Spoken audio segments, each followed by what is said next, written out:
ইরানে নতুন করে বড় ধরনের মার্কিন বিমান হামলা, রাশিয়া ও ইউক্রেনের পাল্টাপাল্টি আক্রমণ, ইউরোপ ও তুরস্ক জুড়ে ভয়াবহ দাবানল এবং জাপানের ভূমিকম্প পরবর্তী পরিস্থিতি সহ আন্তর্জাতিক অঙ্গনের আলোচিত খবর নিয়ে শুরু করছি দুপুরের বিশ্ব সংবাদ বুলেটিন।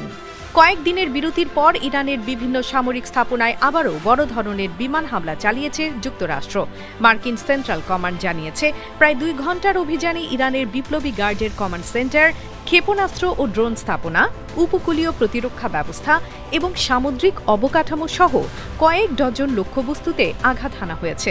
এর আগে জর্ডানে অবস্থানরত মার্কিন বাহিনীকে লক্ষ্য করে ব্যালিস্টিক ক্ষেপণাস্ত্র হামলা চালায় ইরান। যুক্তরাষ্ট্রের দাবি, ক্ষেপণাস্ত্রগুলো ভূপাতিত করা হয়েছে। ইরানি হামলার পর মার্কিন প্রেসিডেন্ট ডোনাল্ড ট্রাম্প বলেছিলেন, এবার আমাদের পালা। ইরানের উপর যুক্তরাষ্ট্র খুব কঠোর আঘাত হানবে বলেও হুঁশিয়ারি দেন তিনি। তার এই বক্তব্যের পরপরই ইরানের বিভিন্ন সামরিক স্থাপনায় ব্যাপক হামলা চালায় মার্কিন সেন্ট্রাল কমান্ড। হরমুজ প্রণালী দিয়ে জাহাজ চলাচলের উপর নিজেদের নিয়ন্ত্রণ বজায় রাখার ঘোষণা দিয়েছে ইরান। ওমানের জলসীমা ব্যবহার করে বিকল্প নৌপথ চালুর যে প্রস্তাব উঠেছে তাতেও আপত্তি জানিয়েছে তেহরান। হরমুজ ও বাব-আল মানদের প্রণালীতে উত্তেজনা চললেও সীমিত সংখ্যক বাণিজ্যিক জাহাজ এখনও চলাচল করছে।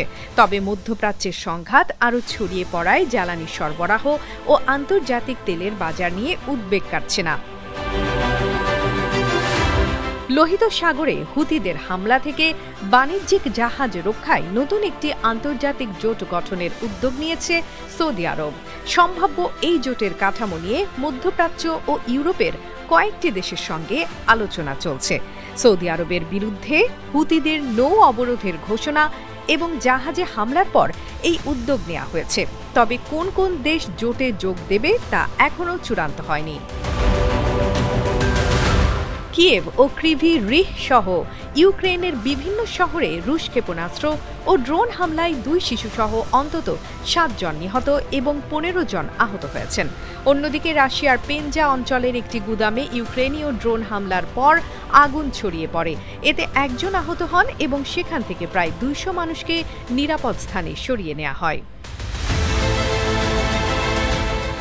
তীব্র তাপপ্রবাহ আর শক্তিশালী বাতাসের কারণে ফ্রান্স, স্পেন, ইতালি, গ্রিস ও তুরস্কে দাবানল দ্রুত ছড়িয়ে পড়ছে। ফ্রান্স ও স্পেনের বিভিন্ন এলাকা থেকে 3 লাখের বেশি মানুষকে নিরাপদ স্থানে সরিয়ে নেওয়া হয়েছে। গ্রিসে আগুন নেভাতে গিয়ে 3 দমকল কর্মী প্রাণ হারিয়েছেন। তুরস্কের মুগলা ও আন্তালিয়ার বিভিন্ন এলাকা থেকেও বাসিন্দাদের সরিয়ে নেওয়া হয়েছে। আগুন নিয়ন্ত্রণে কয়েকটি দেশে অগ্নি নির্বাপক বিমান, হেলিকপ্টার ও উদ্ধারকারী দল মোতায়েন করা হয়েছে। জাপানের দক্ষিণ পশ্চিমাঞ্চলীয় কুমামোতো অঞ্চলে 7.1 মাত্রার ভূমিকম্পের পর উদ্ধার ও ত্রাণ কার্যক্রম অব্যাহত রয়েছে। ধসে পড়া ভবন এবং একটি শপিং মলের ধ্বংসস্তূপে এখনও উদ্ধারকর্মীরা অনুসন্ধান চালাচ্ছেন।